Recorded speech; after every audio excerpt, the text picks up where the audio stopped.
After Sam died, my mom and Edie got really close. They'd both lost a lot.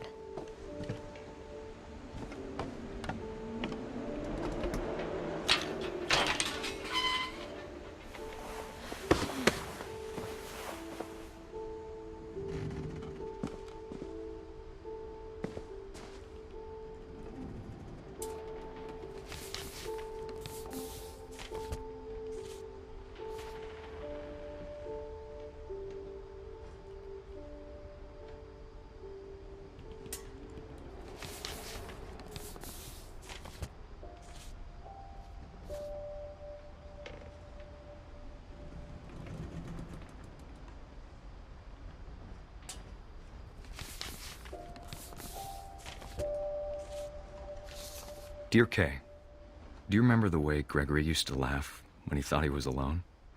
Like something funny was happening, but only he could see it. I think he saw things the rest of us don't.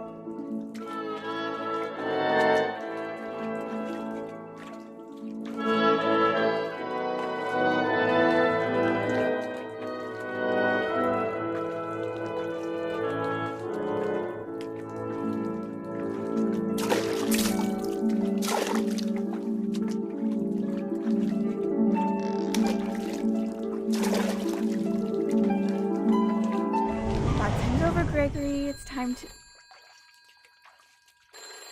Hold on, sweetie. Hello? Sam, I told you I don't want to talk right now. I wonder what he saw. What his world was like.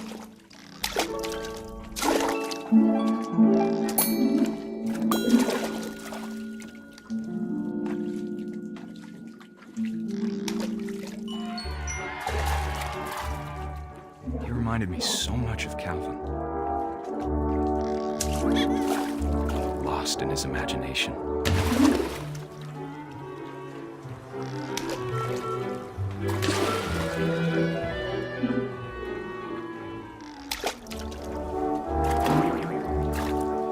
I know how silly it sounds.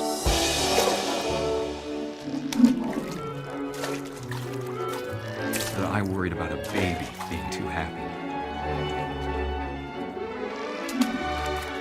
I could feel him slipping away. Sorry about that, Gregory. I know you did everything you could. Maybe if I hadn't called that night.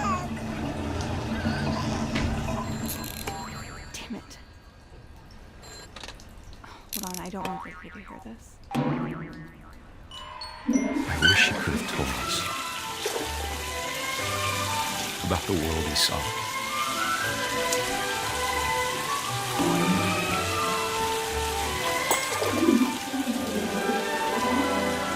There's so much I don't understand about Gregory, about everything.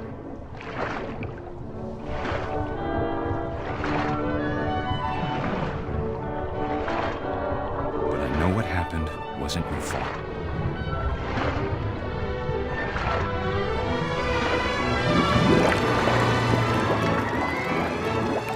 I'm sure he's happy. And he'd want you to be happy too. Good luck, Kay. Love, Sam.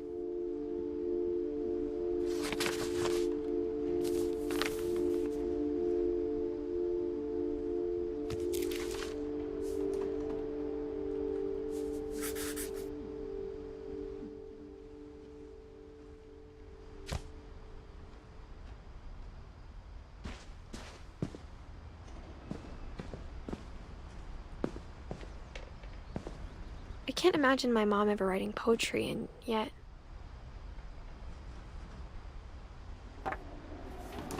A poem for Gus, who always said the wedding was a bad idea. Our father never hit us kids, at least not very hard, before the day my brother said with teenage disregard that he'd be dead before he'd see a wedding in our yard.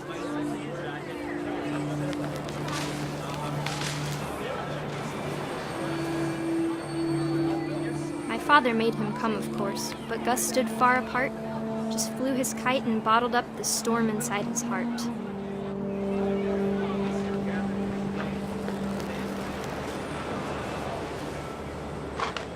I tried to talk him out of it, but though he'd never met her, we don't need a stepmom, were the words that I now pronounce you husband and wife.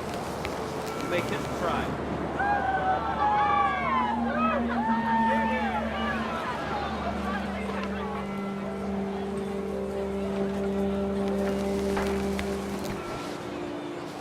When the time for photos came, Dad ordered him to come here.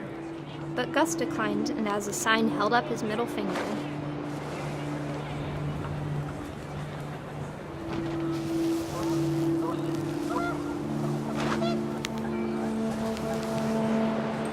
The wind picked up, and panicked geese appeared and quickly went. But all the humans did that day was go inside the tent.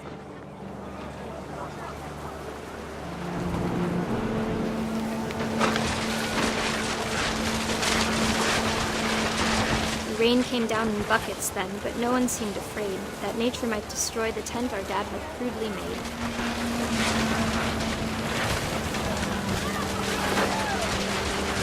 The thunder sounded much too close and full of angry power. But all my father said to this was, "Make the music louder."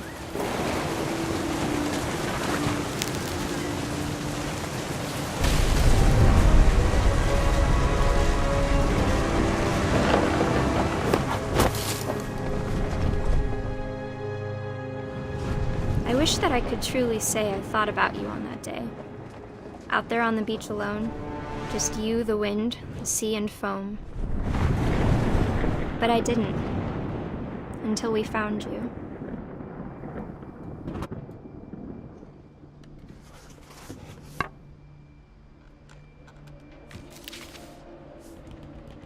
She never talked about him, but Mom told me once if I was a boy, they were going to name me Gus.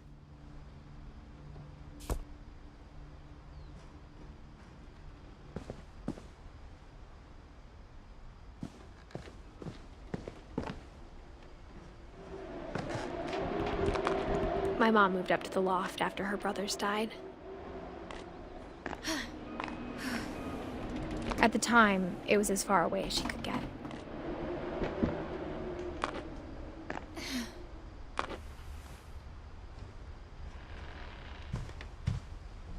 Religion was another thing my mom never talked about, but I think it helped her a lot after her dad died.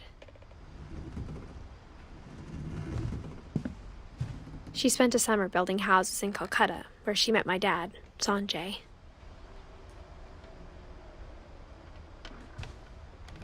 My mom moved to India a week after graduation and got a job teaching English. Louis was born a year later.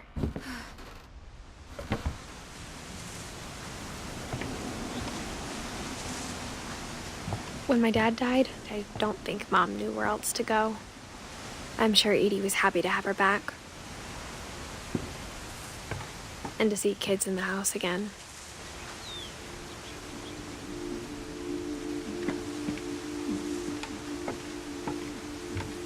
The house had to get a little bigger, but Edie was used to that.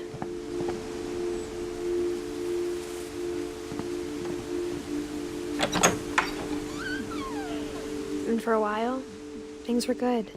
Almost normal. But it didn't last.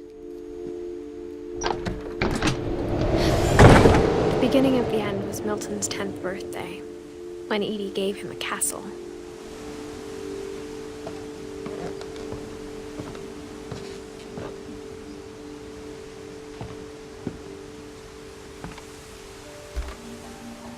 After Milton disappeared, the only thing he left behind was a room full of paintings.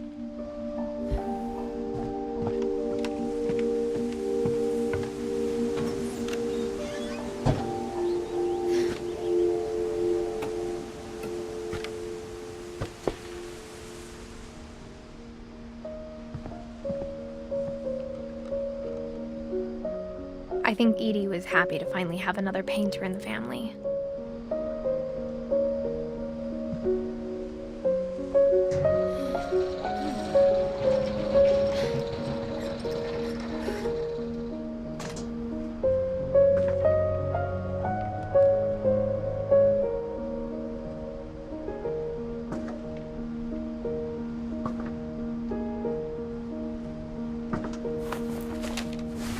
Milton Finch in The Magic Paintbrush.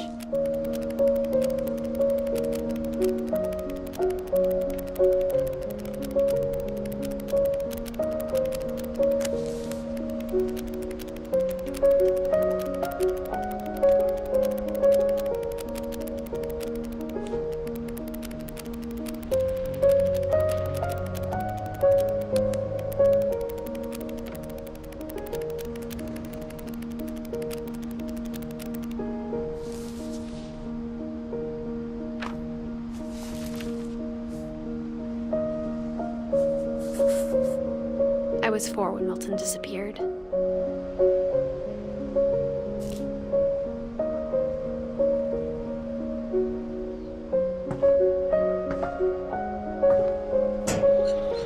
Mom spent months searching for my brother. Then she sealed the doors.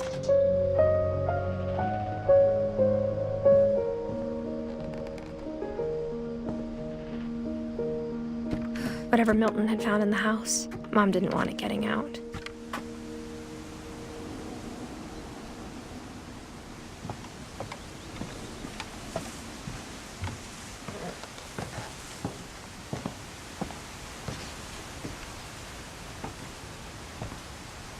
Mom definitely blamed Edie, but I think Louis blamed himself.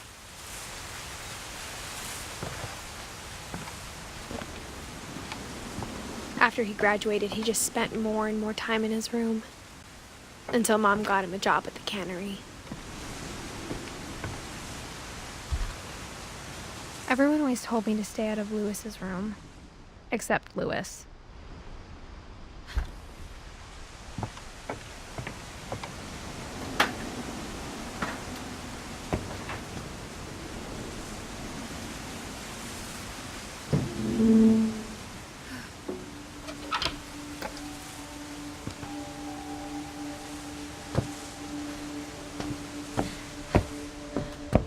Louis's room smelled very, very familiar.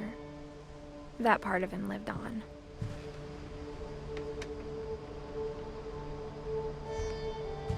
Louis and I spent a lot of time playing games together, but he was surprisingly bad at them. He died a lot.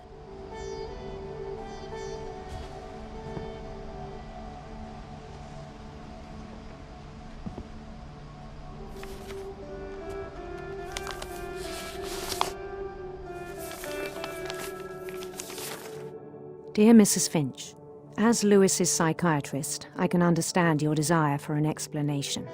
As I see it, the trouble began in January, shortly after we convinced your son to seek treatment for substance abuse. Newly sober, I believe Louis first noticed the monotony of his daily life.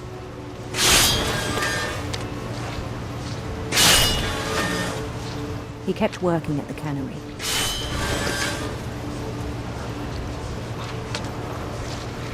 But he withdrew part of himself.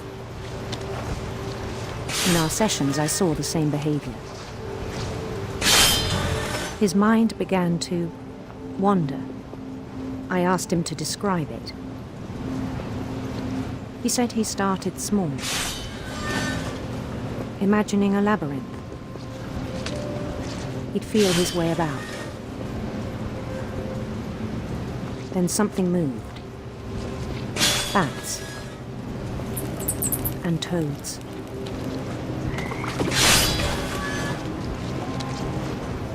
And things that have not names. He knew it was all in his head.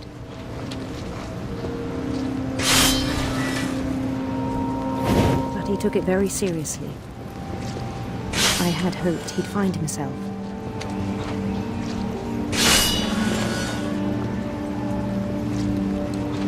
But he found something more. I worried about him then. Daydreaming at the cannery. I spoke with his boss. But he said Louis had become a model employee. Methodical, tireless, focused. Like a whole new Louis. So I let him go on.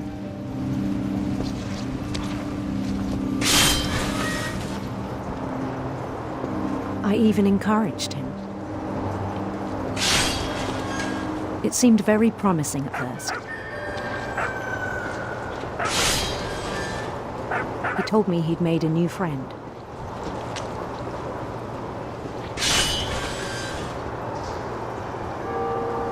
On the edge of a city he named Louis Topia. He built the city up slowly, brick by brick. Then he made musicians.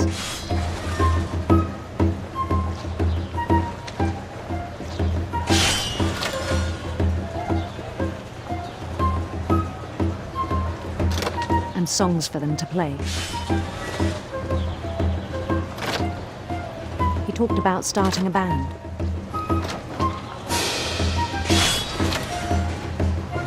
And he was always humming something.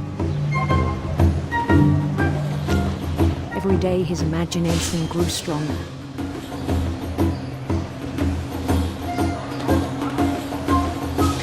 He no longer spoke at the cannery, but his chopping was as reliable as ever. Then one day it struck him that all the cheering crowds, even the stones under his feet, were all in his imagination, so he could do whatever he wished.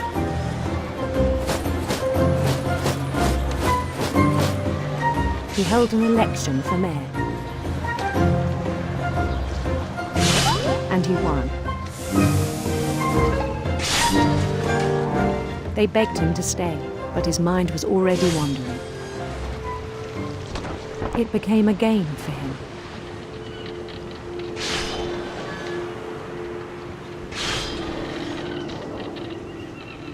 He'd conquer a city, then immediately push on. New Louisville.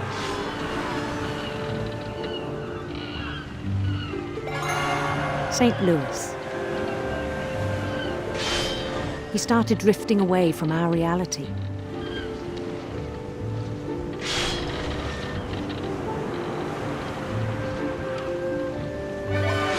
Minneapolis, until one day he forgot to go home from the cannery. Even as his mother pleaded with him, part of Louis kept sailing on.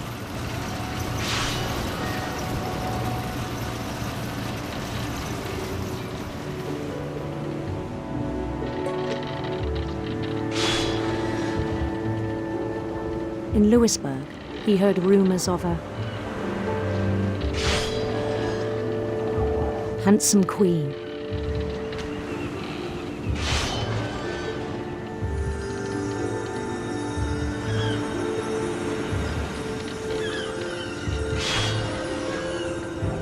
The queen was on her own quest for sinister serpents.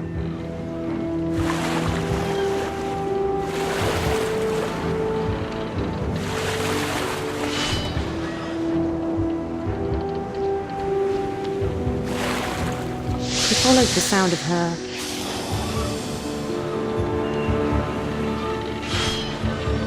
silver harp.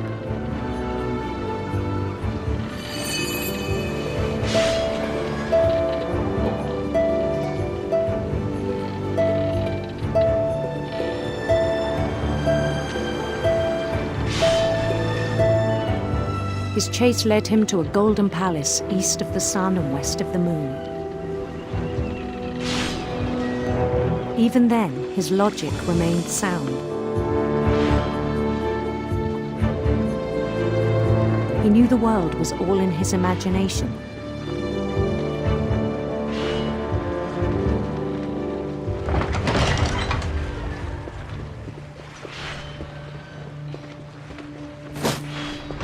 But he was so proud of having created it.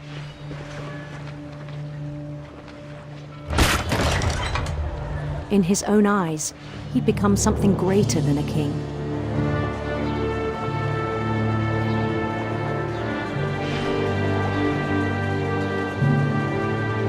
For someone who'd never known success in the real world, I think it was overwhelming. And then it struck him that the real Lewis was not the one chopping salmon, but the one climbing the steps of a golden palace.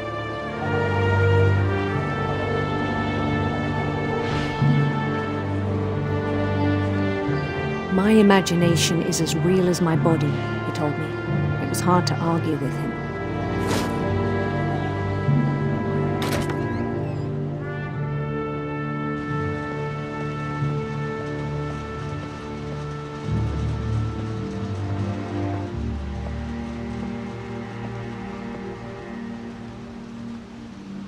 He began to forget the world we know.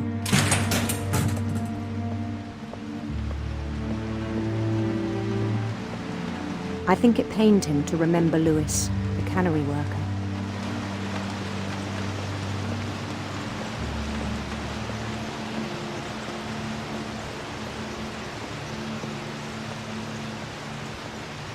He began to despise the man with a royal contempt.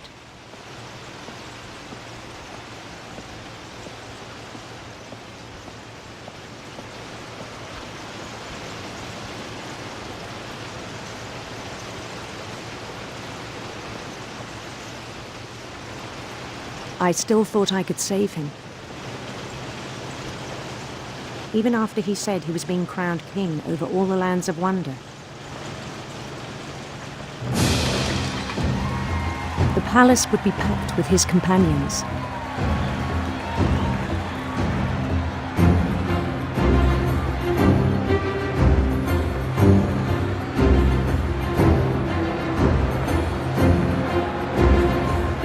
Including the wise Calico who'd insisted on inviting him.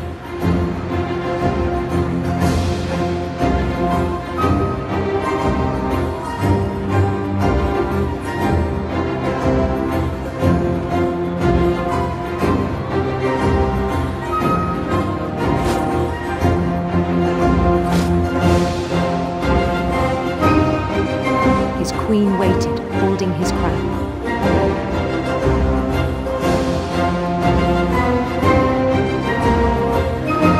There was only one thing left to do.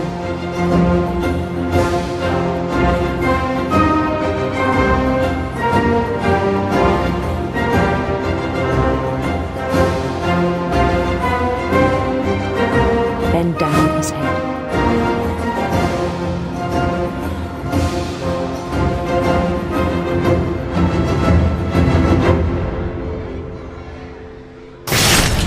And the rest I think you know. Mrs. Finch, your son was a kind man who will be missed by all of us who knew him.